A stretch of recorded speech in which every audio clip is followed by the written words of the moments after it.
Hello everyone, welcome to LTX classes. Let us solve this question. 6 years ago, the ratio of age of A to B was 4:1.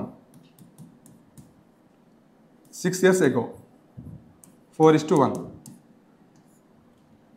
2 years hence from the present age, 2 years hence and plus 2. The average age of A and B will be 33 years. 33 years and average age, 33 into 2, 66 years. 66 years. Present age is plus 2 and ago 6 years. And 6 plus 2, 8 years. 8 years అంటే ఇద్దరు ages A and B ఇద్దరు ages 8 plus 8 పెరిగాయండి. 16 years పెరిగినట్టు. -16, 50 years. మనకి 8 years back ratio ఇచ్చారండి. 8 years back ratio ఇచ్చారు 50 అండి. ఇద్దరు ages 50.